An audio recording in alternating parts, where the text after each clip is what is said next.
Dr. Teresita Amore is an assistant researcher in the Department of Tropical Plant and Soil Sciences at the University of Hawaii College of Tropical Agriculture and Human Resources. She is in charge of the Anthurium and Dendrobium orchid breeding program. Today, she will be presenting updates on the Anthurium breeding program. Dr. Amore, thank you for joining us today. Okay. Thank you, Glenn, for the introduction. I wish to thank the Hawaii Floriculture and Nursery Association for continuously supporting our breeding program and for the invitation to present at today's seminar. 2021 was a banner year for us. We officially released Kapoho Velo and Honi Honi by publishing a description of these two cultivars and being featured on the cover of the Hort Science August 2021 issue.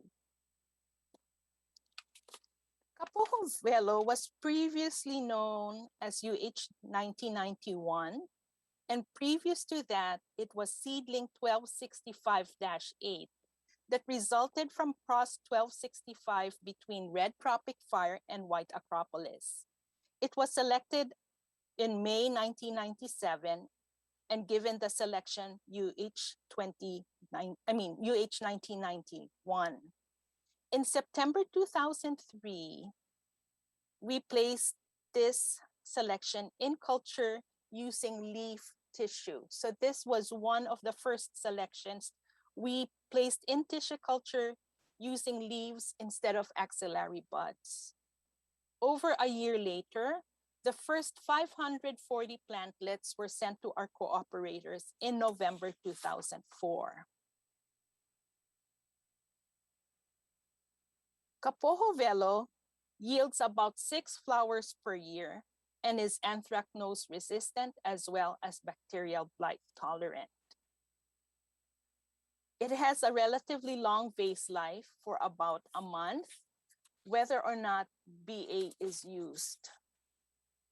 However, under high temperatures, the spathe may lose color as well as the obake coloration. Microplants were distributed for our for HFNA in June 2020.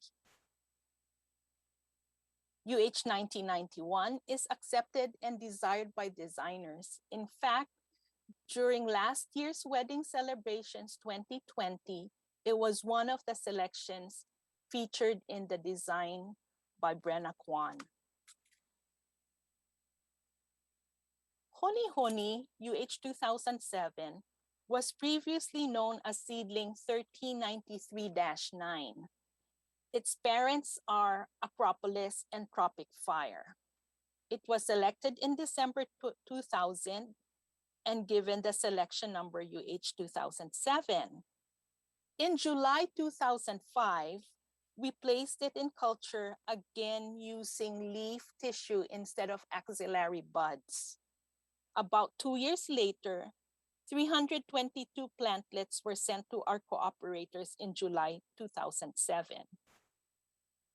We are currently propagating Honi Honi for HFNA's P3 workshops for students in the DOE.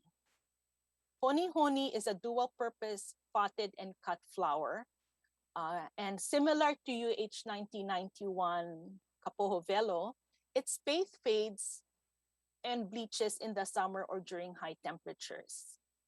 Its vase life is similar, about 28 days without BA and 31 days with BA.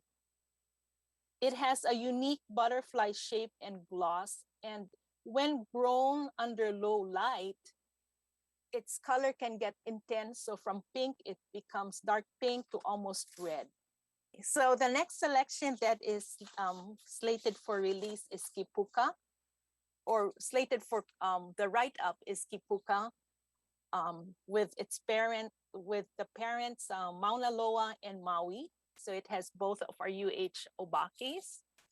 It yields 6.5 flowers per year, which is fairly high. However, it is susceptible to anthracnose.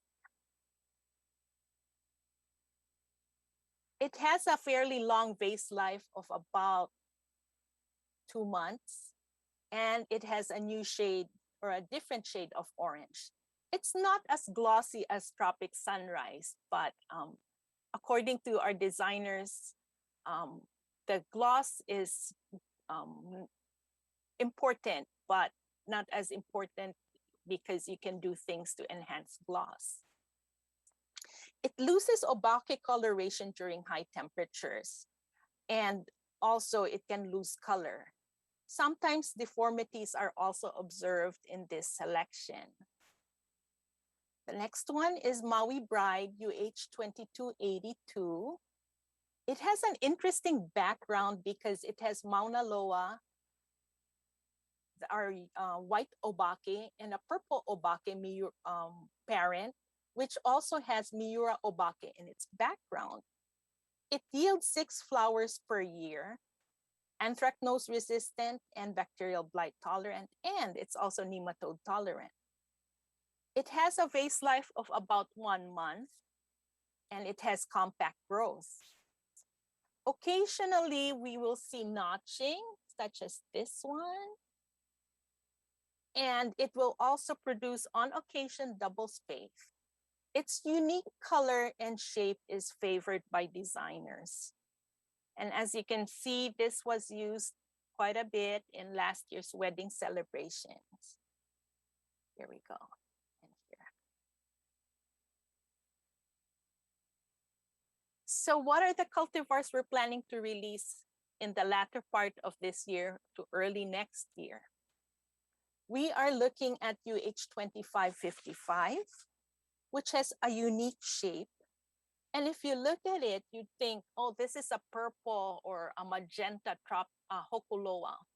Indeed, it is so because in its background, we have 1397, which is a cross between Acropolis and Hokuloa.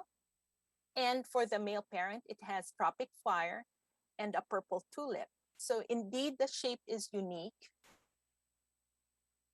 And it has vigorous growth. Although occasionally there are some crooked stems attributed to the large leaf size.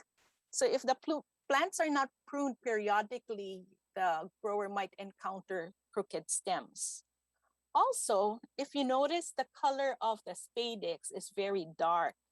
So some growers will have, some of the pickers have some difficulty determining when flowers are mature due to the dark color of the spadix. UH-2555 has a long vase life, again, almost 1 month. So it has a unique and new color. Therefore, we expect a high demand for them from the market. It has good gloss, however, it will lose the gloss as it matures. And sometimes the lobes of the spathe are uneven and asymmetrical. Our next cultivar slated for release is UH-2071. UH-2071 used to be was a seedling selection from the cross between tropical and Komohana with Midori. Keep in mind that it has Komohana and Midori in the background, and this will show us why we encounter some problems or some disadvantages with this particular selection. UH-2071 is susceptible to anthracnose, similar to Midori, and it can have up to 50% anthracnose if the weather conditions favor disease development, particularly when it's wet or humid. It also is susceptible to nematodes and bacterial blight. Its vase life is about 1 month and can be extended slightly with BA. It has an unusual brown-red color desired by designers, a symmetrical spathe with good gloss, and a green spadix that is desired in the market. In the 2019 wedding celebrations, Lois Hiranaga, one of the guest designers, requested to use this particular selection in her design. The next selection that we're looking to name is UH-2237. Its parentage is fairly simple. It's tropic fire with tropical. The main attribute of this selection is its high yield of 7 flowers per year. It's nematode tolerant and anthracnose tolerant. In the field, occasionally, crooked stems have been observed up to 10%. There has been reports of spathe spotting or purpling of unknown origin, but extra applications of calcium seem to help. This purpling can sometimes be exhibited upon unpacking, and it decreases post-harvest life. It has long internodes, therefore more frequent replanting to keep vigor and size is necessary. However, during the warm, hot months, this particular selection keeps on producing, so it has good production. Its vase life is not as long, not a month yet, but 3 weeks is its vase life. So the design attributes of this one is its vibrant red color, good gloss. The spathe shape is unique. It's not quite similar to Hokuloa, but it has it's been described as a curvy spathe or a tulip heart. Furthermore, the antique forms still keep the gloss. And so on the left is the mature form. This is antique 1. And if you keep it longer, this is antique 2, then spadix turns green. UH-2245 is another selection that is slated for naming and release. Its parentage is, here you go, female parent is UH-2071. Therefore, it behaves very similar to its female parent in the field. Its yield is not as high at 4.7 flowers per year. However, it has some nematode tolerance and anthracnose tolerance. It has a compact growth habit, and we are awaiting Joanne's vase life data, but at least in Manoa preliminary with no pack, it's about 39 days. This selection has large to extra large spades as the plants mature, and it also has seasonal obake expression. The brownish red color, which is derived from its female parent UH-2071, makes it desirable to designers, and also the green tip on the spadix is desired. Now we'll talk about the selections in advanced testing. So not quite ready for naming and release, but it's being evaluated right now with our cooperators. This is UH-2265. It has an unusual color. It may produce crooked stems, but once cut, the stems kind of look straight, which is kind of nice. The spathe shape changes with maturity. It is also susceptible to nematodes, but responsive to fluoropyram. This is what I mean by the spathe shape changes. So when it's immature or it's younger, juvenile, it has the heart shape. And as it gets older, this was a photograph taken by Joanne in December of last year. And it can get really extra large, and that's the pencil above it for reference. Here you go, that's the pencil. UH-2514 is another large spathe selection. It produces about 5.9 flowers per year, and it's not as susceptible to nematode damage. UH-2568 is one of our green selections. And one of the interesting traits of this particular selection is that it's tolerant to anthracnose and tolerant to nematodes. We know Midori is susceptible to anthracnose and susceptible to nematodes, so we are hopeful this can complement the green production of Midori by having this variety available. This is Joanne kindly took photos of UH-2568 in the field, and it's growing very nicely, very vigorously. And the design utility is also recognized. Again, the green tip and the green spathe. I used to think that the slight pink tinge was going to be a drawback, but it seems it's not considered a defect.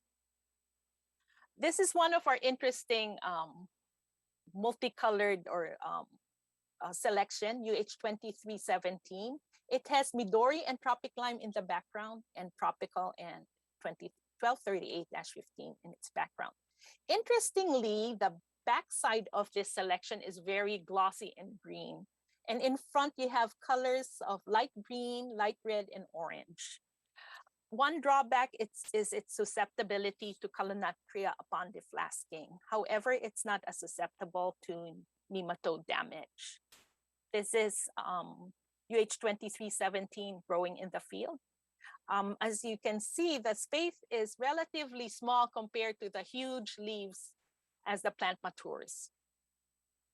These are some of our interesting upcoming selections. We don't have much data and we're still taking yield.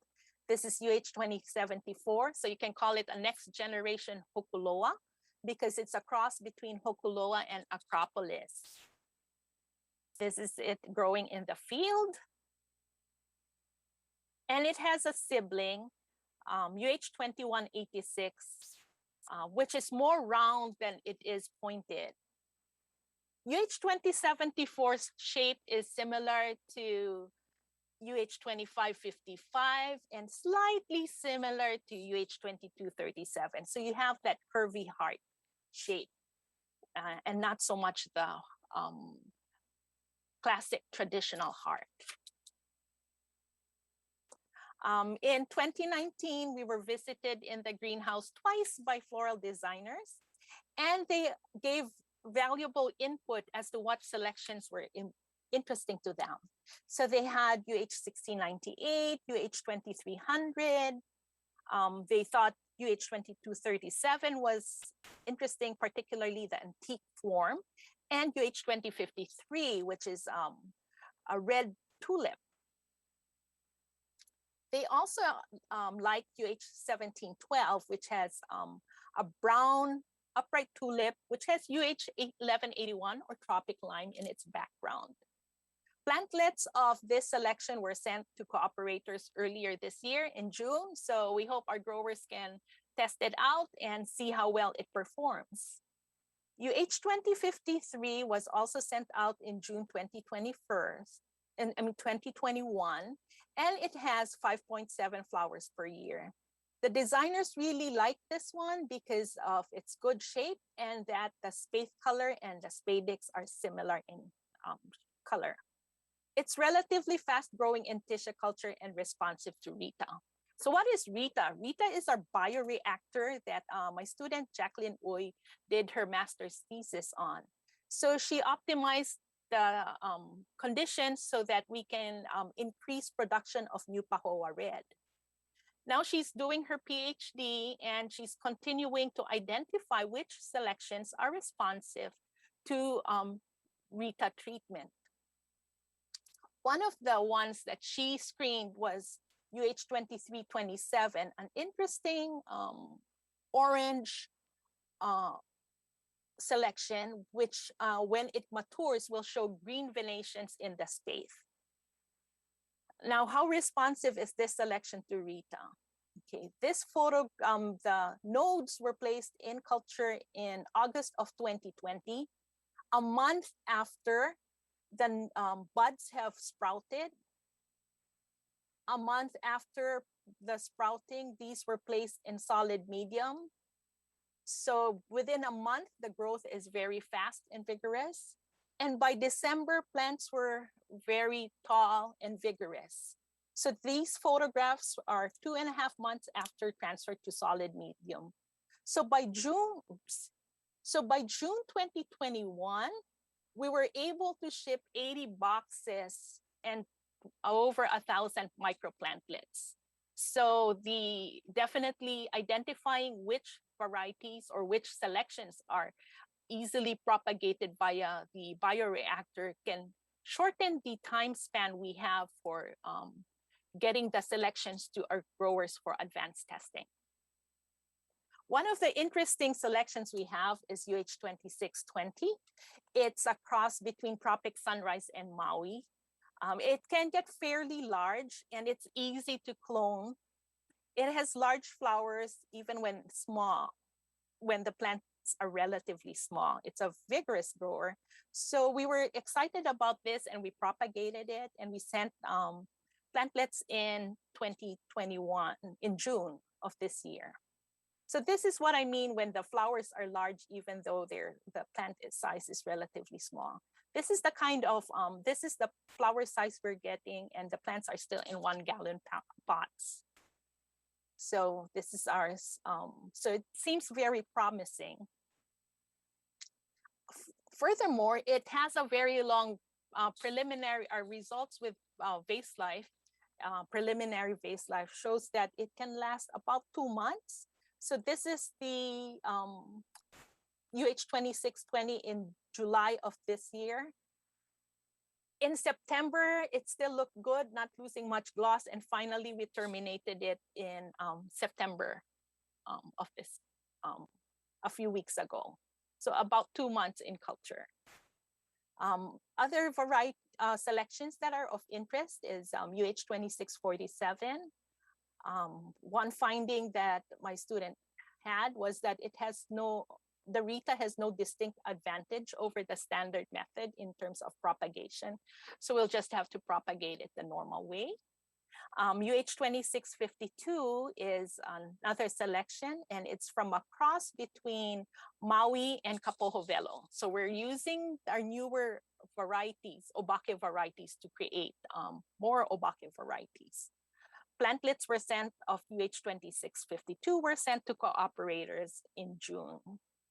Now, what are the ones we're interested to clone more of? So these are seedlings that we haven't started cloning yet. We have UH-2651, also from the Maui by Kapoho cross. UH-2300 was identified by the designers as something interesting, so we're trying to get that into culture. And these are some interesting process we have. This is Hokuloa with New Pahoa white. And these are some of the interesting selections that we're thinking of putting in culture. So we're hoping to have the vigor of New Pahoa incorporated with Hokuloa. And these are other siblings of the Maui by Kapoho Velo cross. So the seedling selection seemed to segregate from red to pink to coral. So these are interesting obakis that we have. So all in all, we're trying to shorten the breeding process. If we can shorten the tissue culture process, then we hope to have cultivar releases less than 14 years from pollination or less than 10 years from selection. With that, I'd like to thank the generosity of our funding sources. HFNA has been instrumental in funding our program, and all my colleagues who have helped in this program are their help is much appreciated. Thank you.